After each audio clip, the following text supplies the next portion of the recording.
The letter arrived 3 months ago, informing me that my grandfather had passed away peacefully in his sleep. I had not seen him in nearly 5 years, not since I had taken the corporate job in the city that kept me too busy for family visits. The guilt of that still weighs on me every day. The contents of the envelope changed my life forever. He had left me his cabin and the surrounding 5 acres of woodland, the place where I had spent every summer of my childhood. I remember arriving at the property for the first time as its new owner. The gravel road leading to the cabin was overgrown, nature slowly reclaiming what man had carved out decades ago.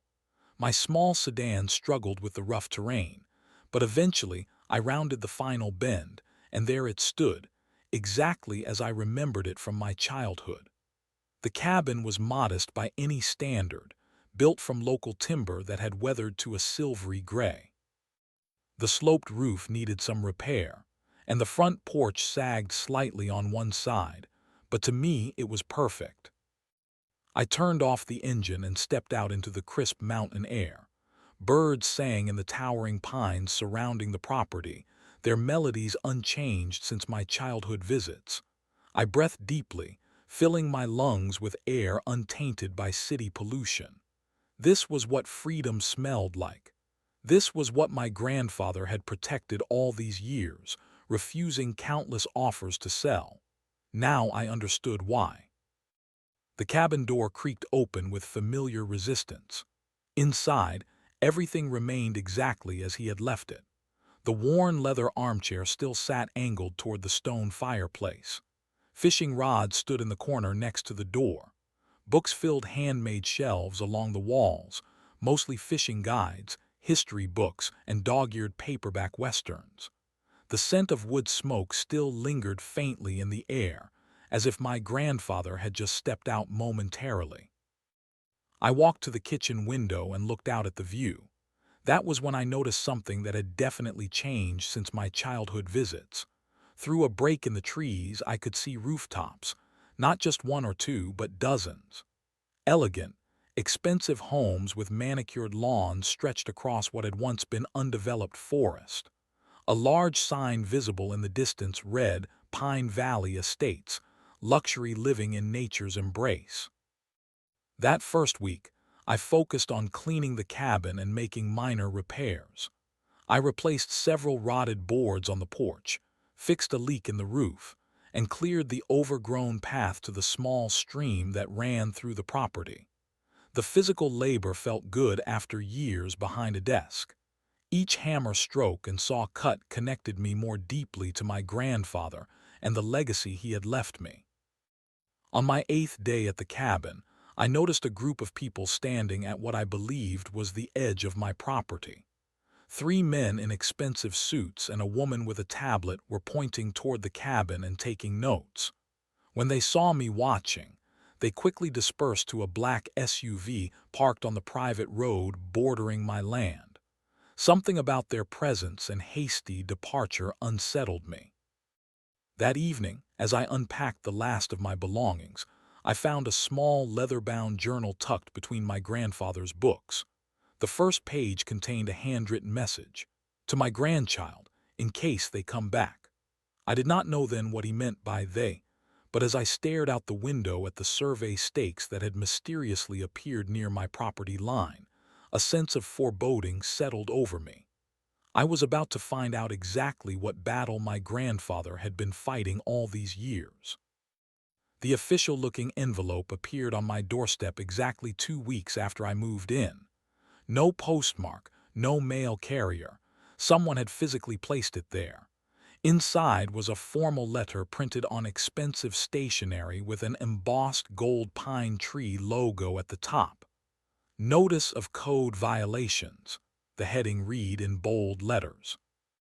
The letter went on to detail numerous alleged violations including improper exterior aesthetic maintenance, unapproved structural elements, and landscaping not in compliance with community standards. I read the letter twice, confusion turning to amusement and then to anger. My property was not part of any community. It had existed decades before any development appeared in the area. At the bottom of the letter was a signature in flowing script. Veronica Harrington, President, Pine Valley Estates Homeowners Association. The next morning brought the sound of tires on gravel. Through the window, I watched a white Range Rover pull up in front of my cabin. A woman emerged, dressed in clothing that probably cost more than 6 months of my former salary. Her blonde hair was styled perfectly, not a strand out of place despite the mountain breeze.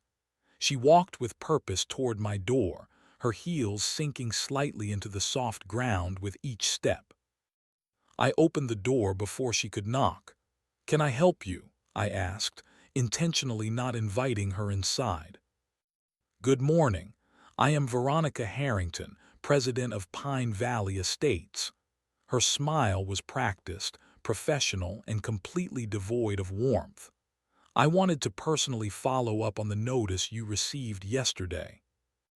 The notice about violations of rules that do not apply to my property," I replied, keeping my tone polite but firm.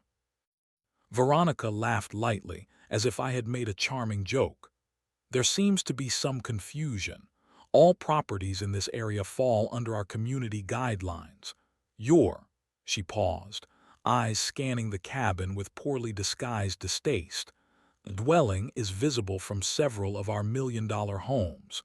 The aesthetic inconsistency is negatively impacting property values." "Ms. Harrington, this property has been in my family for over 50 years. It predates your development by decades. We are not part of your HOA, nor are we subject to your rules." Her expression shifted subtly, the professional smile remaining fixed while her eyes hardened. "I understand you are new to the area.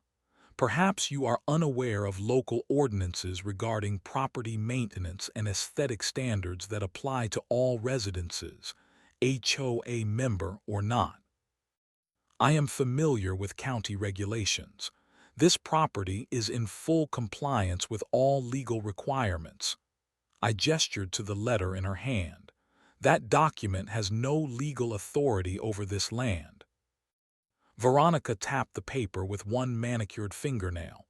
"Grandfather clauses and exemptions can be reevaluated when circumstances change, like new ownership." She handed me a business card. "I recommend you consult with a lawyer about your situation. In the meantime, you have 30 days to address the violations or face fines of $200 per day." As she turned to leave, she paused and looked back. "Everyone follows the rules eventually. It is simply easier that way." Her tone carried a warning I could not ignore. Over the next 2 weeks, the harassment escalated. Anonymous complaints to the county about noise that never occurred. Cars would park blocking my driveway, disappearing just before I could confront the drivers. One morning, I found my mailbox knocked over, apparently hit by a vehicle during the night. Then came the second official letter, this one citing failure to comply with initial notice and imposing an immediate fine of $2,000. The following day, I discovered official-looking papers posted to my door declaring the structure unsafe for human habitation and ordering immediate vacation of the premises. That evening, sitting at my grandfather's old desk with the growing stack of threatening documents, I realized this was not random harassment. The coordination and escalation suggested something more calculated. These people wanted my land badly enough to fabricate violations and threaten legal action. The question that kept me awake that night was simple. Why was my small cabin so important to them?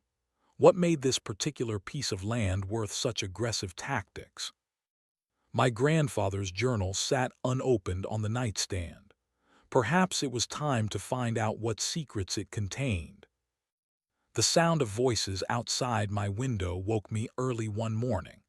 3 men in matching polo shirts with the Pine Valley logo were walking around my property, taking photographs and making notes.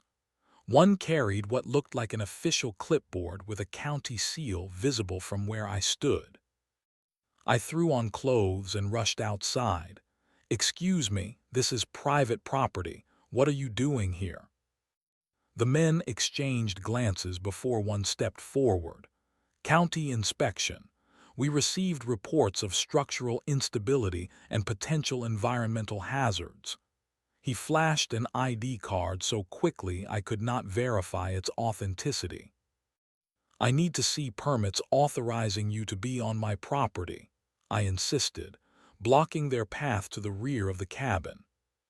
"Sir, interference with county officials conducting an inspection is a criminal offense," the man replied, his tone suggesting he had rehearsed this line. "Then call the sheriff. I will be happy to discuss this with actual law enforcement present." I stood my ground, arms crossed. After a tense moment, the men retreated, muttering about reporting the obstruction. As they drove away, I noticed a Pine Valley Estates parking sticker on their vehicle, not a county government plate. The harassment intensified over the following days. A construction crew accidentally blocked my driveway with equipment for an entire day. Anonymous calls complained about noise from my property at times when I was not even home. Visitors were stopped and questioned by Pine Valley security before being allowed to proceed to my cabin. I knew I needed answers. The crawlspace beneath the cabin had always been my grandfather's storage area, off limits during my childhood visits. Now, as the property's owner, I descended the creaking wooden steps into the musty darkness.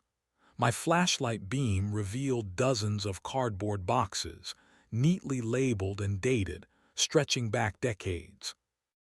Hours turned into days as I sorted through my grandfather's meticulous records: property surveys from the 1970s, correspondence with county officials, legal notices and responses, newspaper clippings about the development of Pine Valley Estates. The story unfolded before me like a complex puzzle finally taking shape.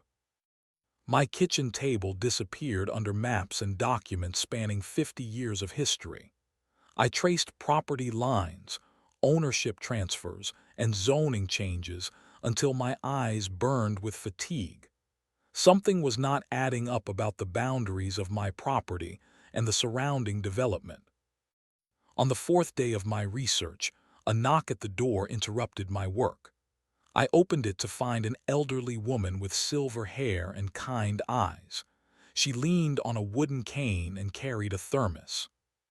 "I thought you might need some coffee," she said. "I am Margaret Fletcher. I was a friend of your grandfather's."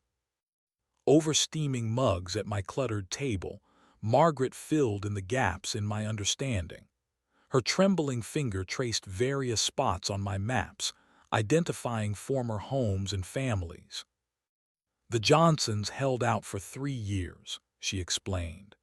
"They refused to sell until their well mysteriously went dry. The county claimed it was natural depletion of the water table, but it happened just weeks after they declined the final offer from the developers.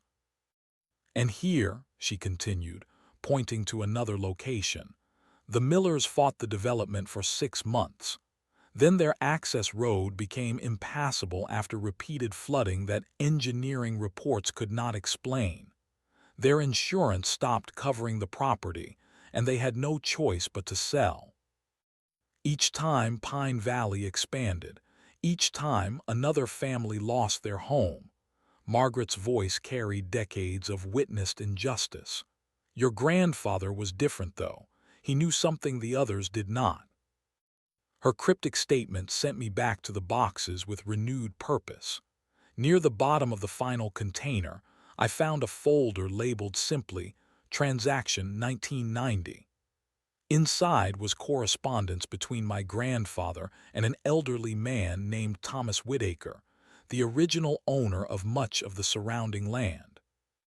According to the letters, my grandfather had served as caretaker for Whitaker's extensive property for nearly 20 years. When Whitaker fell ill, He had no family to inherit his land. The documents revealed that as payment for years of service and companionship, Whitaker had deeded a significant portion of his property to my grandfather, not just the cabin area, but a 5-acre section that included what was now the center of Pine Valley Estates. My heart raced as I found references to the official deed transfer. If this documentation was accurate, my grandfather legally owned land that had been developed without his permission, land that now held million-dollar homes and community facilities. Margaret watched my expression change as the realization dawned. Your grandfather never told you, did he? He wanted to protect you from their pressure tactics until the right time. Protect me from what exactly? I asked, though I was beginning to understand. Margaret sipped her coffee before answering. From the people who built an entire luxury development on land they never legally acquired. People who would do anything to keep that secret buried. I returned home from the county record's office late one evening, my mind racing with the implications of what I had discovered in my grandfather's documents. The headlights of my car swept across the cabin clearing and illuminated something that made my blood run cold. A massive yellow bulldozer sat parked at the edge of my property, its metal blade gleaming in the moonlight like the teeth of a predator. Sleep eluded me that night. I sat by the window, watching the silent machine, wondering if this was an intimidation tactic or something more sinister. When exhaustion finally claimed me near dawn, my rest was shattered by the thunderous roar of a heavy diesel engine starting up. I bolted upright, disoriented momentarily before the sound registered. Through the bedroom window, I could see the bulldozer was now moving, crawling slowly but deliberately toward my cabin through the morning mist. I scrambled into whatever clothes were nearest, not even bothering with shoes, and burst through the front door. The operator looked genuinely surprised when I sprinted into the path of the machine, arms outstretched, still wearing pajama bottoms and a hastily donned t-shirt. The bulldozer ground to a halt about 20 feet from where I stood. "What do you think you are doing?" I shouted over the rumbling engine. The operator, a middle-aged man in a construction helmet, called down from his seat. "County demolition order for abandoned structure. You need to clear the area, sir." "Abandoned? I live here. This is my property." My voice cracked with disbelief and rage. "I just follow the work orders, mister," he replied, holding up a clipboard. "Says here this structure is condemned and scheduled for immediate demolition." Before I could respond, the sound of tires on gravel announced new arrivals. A familiar white Range Rover pulled up, followed by a black SUV. Veronica Harrington emerged from the luxury vehicle, flanked by 2 men in security uniforms. She approached with the confident stride I had come to despise, clipboard in hand, and not a hair out of place despite the early hour. "Mr. Mitchell," she acknowledged coldly, "I see you received the notification about today's scheduled demolition." "There was no notification," I countered, standing my ground between the bulldozer and my home. "And there is no legal basis for demolishing my property." Veronica sighed as if dealing with a difficult child. "This structure has been condemned under County Ordinance 47.3 regarding hazardous dwellings. We have all the necessary approvals." She held up her clipboard, revealing official-looking documents with county letterhead. "I demand to see a court order," I insisted. "You cannot demolish a private residence without due process." "The process has been completed," she replied smoothly. "Your continued occupation of a condemned structure is illegal. If you do not vacate immediately, we will be forced to contact law enforcement." As if on cue, a sheriff's department vehicle pulled into the clearing. My hope for impartial intervention quickly faded as I recognized the deputy who emerged, the same man I had seen golfing with the Pine Valley Board members the previous weekend. "What seems to be the problem here?" the deputy asked, directing his question to Veronica rather than to me. "Mr. Mitchell is obstructing a lawful county demolition order," Veronica explained, handing over her documents. The deputy glanced at the papers without really reading them. "Sir, you need to step aside and allow these people to do their job." "Deputy, this is my legal property. I have documentation proving ownership. No court has ruled this structure condemned." My bare feet were cold against the morning dew-covered grass, but I refused to move. "Sir, I am not here to debate property law. Either you move voluntarily, or I will have to remove you from the premises." His hand rested meaningfully on his taser. I pulled out my phone. "I am calling my lawyer right now.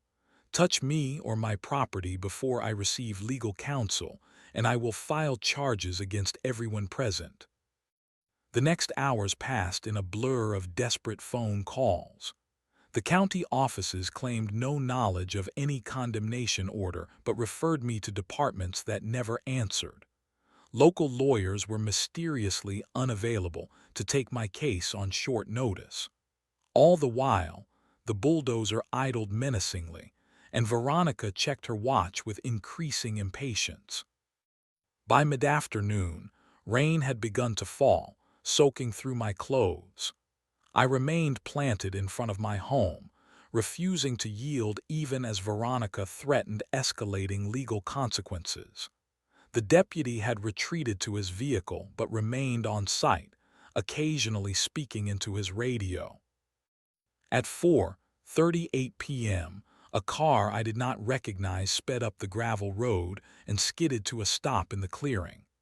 A young woman in a slightly rumpled suit emerged, clutching a leather portfolio.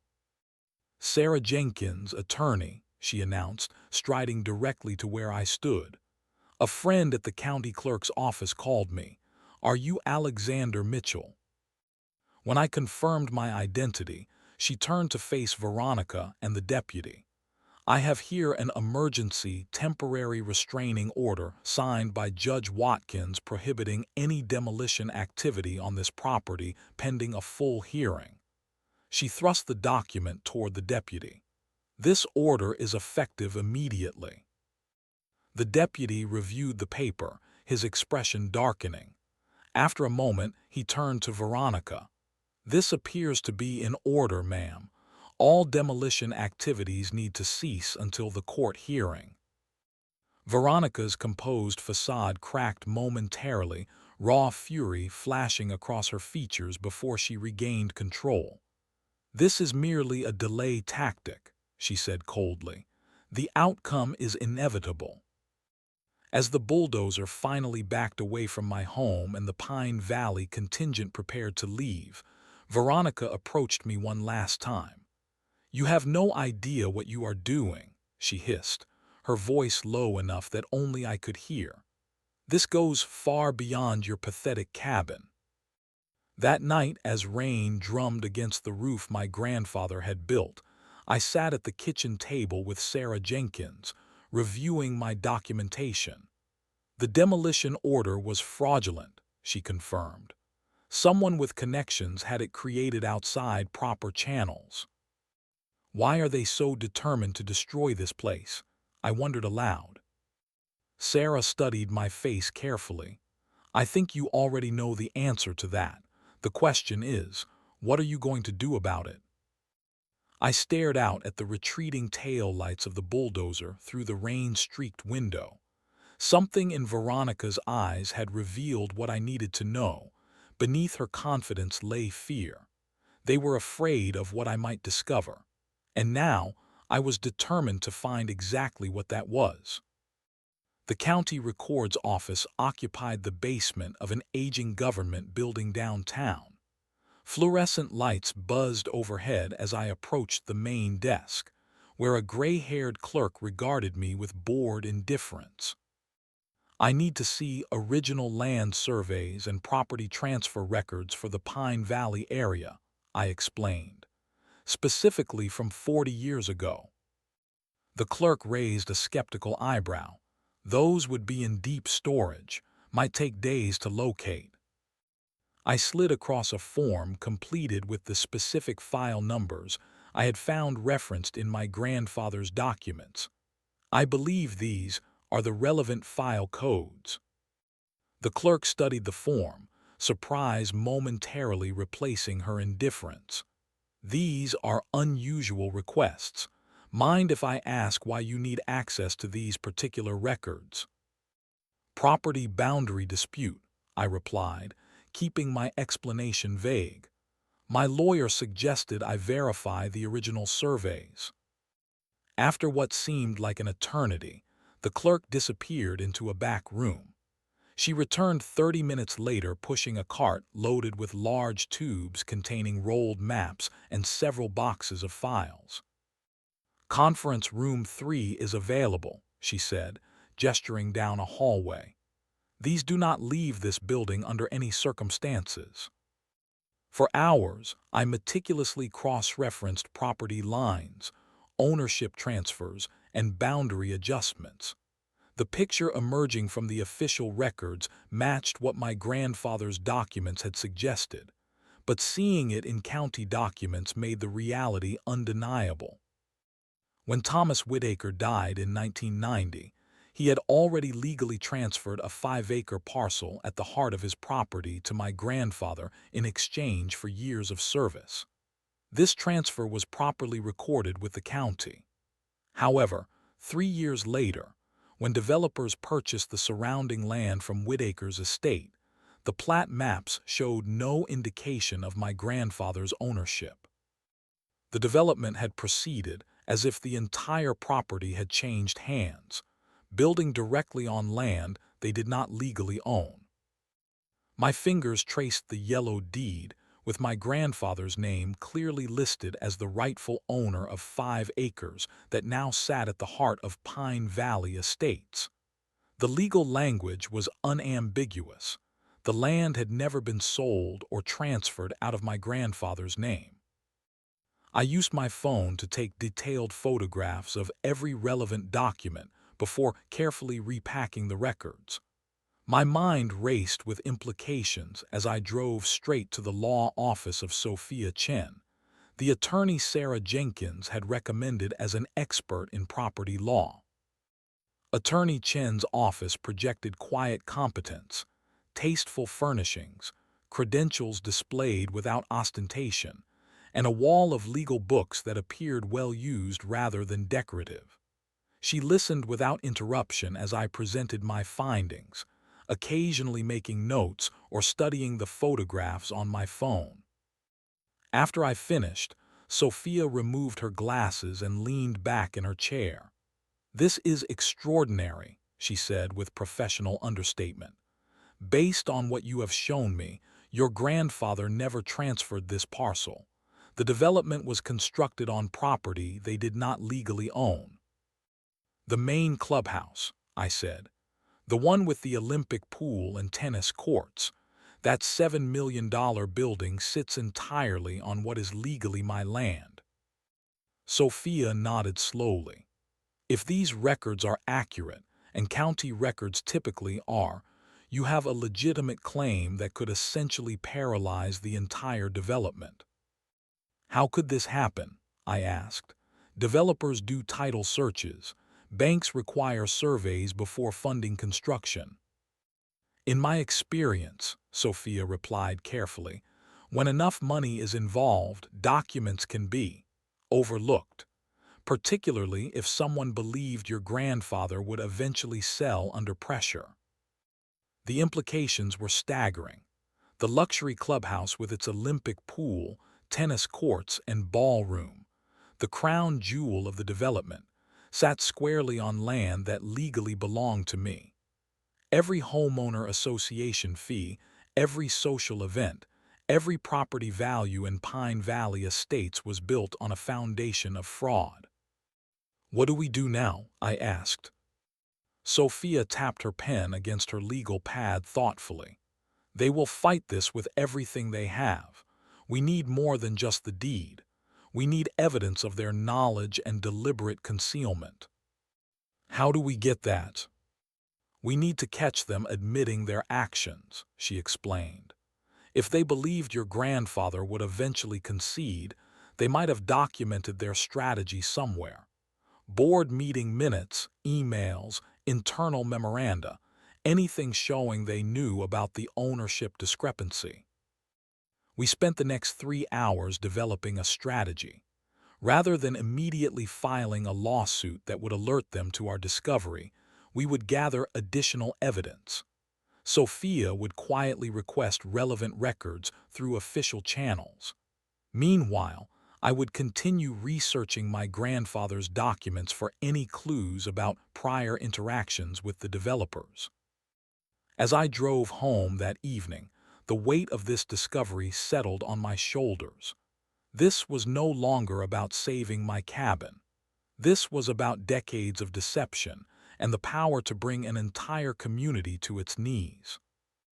The setting sun cast long shadows across the Pine Valley Clubhouse as I drove past. Through the large windows, I could see residents enjoying the facilities, swimming in the pool, gathering for dinner in the elegant dining room, playing cards in the game room. None of them realized they were on borrowed land, my land, and that their perfect community was built on a foundation of lies. The monthly meeting of the Pine Valley Estates Homeowners Association was scheduled for 7:00 p.m. on the first Thursday of each month. Thanks to Margaret, who still maintained connections with housekeeping staff at the clubhouse, I knew the agenda included the usual topics: landscape disputes, pool maintenance costs, and parking violations. Nothing about a cabin demolition or legal disputes with neighbors. At 6:55 p.m., I walked through the ornate entrance of the Pine Valley Clubhouse with Sophia at my side. The building exuded wealth and privilege. Crystal chandeliers hung from vaulted ceilings, marble floors gleamed under recessed lighting, and floor-to-ceiling windows showcased the manicured gardens and tennis courts beyond. Sophia carried a small projector and laptop in her briefcase. I carried a folder of documents, including the original deed. The meeting room filled quickly with Pine Valley residents in casual but expensive attire. Board members sat at a raised table at the front. Veronica Harrington center stage in a blue dress that probably cost more than my monthly salary. She faltered momentarily when she saw me enter, surprise quickly masked by her practiced social smile. The meeting proceeded through standard business with mechanical efficiency. Financial reports were presented without detailed questions. Committee updates were delivered and approved unanimously. When the agenda reached public comments, I raised my hand. Veronica clearly considered ignoring me but apparently thought better of causing an obvious scene. "The chair recognizes Mr. Mitchell," she announced, her tone suggesting she was granting an exceptional favor. I approached the podium, Sophia beside me connecting her laptop to the room's projection system. "Thank you, Madam President. I would like to address an issue of significant concern to every homeowner in this room." A murmur went through the audience as my name registered with some residents. Veronica leaned forward, her knuckles whitening as she gripped the edge of the table. "Please be brief, Mr. Mitchell. We have a full agenda tonight." "I will be precisely as brief as this matter deserves," I replied, nodding to Sophia to begin the presentation. The first slide appeared on screen, a property survey from 1990 showing the 5-acre parcel clearly deeded to my grandfather. "This is the legal record of ownership for the land upon which this clubhouse stands," I explained calmly. The room fell silent as I methodically presented document after document. The original deed, county transfer records, my grandfather's ownership documentation, and current surveys showing the clubhouse footprint entirely within the boundaries of his land. "What exactly are you suggesting?" one board member finally asked, his voice strained. "I am not suggesting anything," I replied. "I am stating facts. This clubhouse, this crown jewel of Pine Valley Estates, was built on land that legally belongs to my family. Land that was never purchased, never transferred, and never developed with the legal owner's permission." The atmosphere transformed from confusion to stunned silence to erupting chaos. Residents turned accusingly toward the board members. Questions flew from all directions. "Did you know about this? Are our homes affected? How could this happen?" Veronica pounded a gavel repeatedly, trying to restore order. "This is absurd. Our development has all necessary permits and approvals. This is clearly an attempt at extortion." "The permits were obtained through fraudulent representation," Sophia interjected, her professional tone cutting through the noise. "We have evidence suggesting the developers knew about this ownership discrepancy from the beginning." I placed my final document on the table, a letter from my grandfather to the original developers explicitly denying permission to build on his parcel. The response from the development company had been dismissive, suggesting they would proceed with or without cooperation from all current residents. The moment Veronica lost control revealed everything. "Your grandfather was supposed to sell," she shouted, abandoning her composed facade. "No reasonable person would choose that shack over our generous offers." The room fell deadly quiet. Her outburst confirmed what the documents suggested. This was never random harassment, but a desperate attempt to eliminate the last person who might discover their foundational lie. "You knew," I said quietly, the accusation carrying clearly in the silent room. "The board knew this clubhouse was built on stolen land." "Not stolen," Veronica hissed. "We had every reason to believe your grandfather would eventually accept reality and sell, like everyone else did." Two security guards moved uncertainly toward me, but froze when Sophia placed another document on the table. "This is a draft lawsuit naming every board member personally liable for damages and fraud. We are prepared to file this tomorrow morning." I surveyed the room, meeting the shocked gazes of homeowners whose property values and community stability now hung in the balance. "My grandfather chose principle over money," I told them. "He refused to be bullied or bought off. Now you all face the same choice your board made years ago. Do you stand for justice or for covering up fraud?"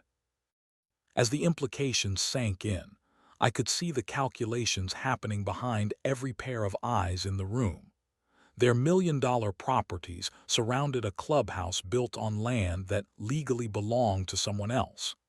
Everything they had invested in, everything they believed about their exclusive community, was now threatened by a simple truth that had been buried for decades. The weeks following my revelation at the HOA meeting were a flurry of emergency board sessions, legal consultations, and community uproar.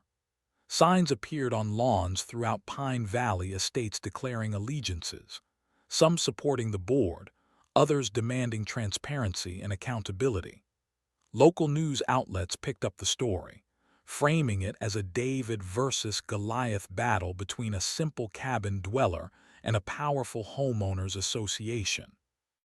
The Pine Valley Board initially attempted to discredit my claim, hiring expensive attorneys to challenge the deed's validity. They questioned the signature on the original transfer, the lack of subsequent property tax records, and even suggested my grandfather had verbally agreed to sell despite the written evidence to the contrary. Their strategy shifted abruptly when 3 former board members broke ranks.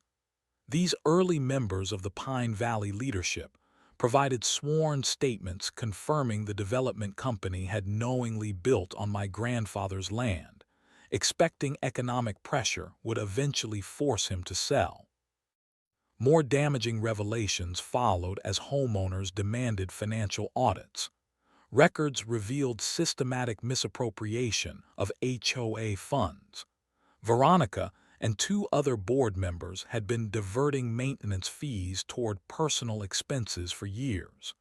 The fraud investigation expanded beyond property issues to financial crimes.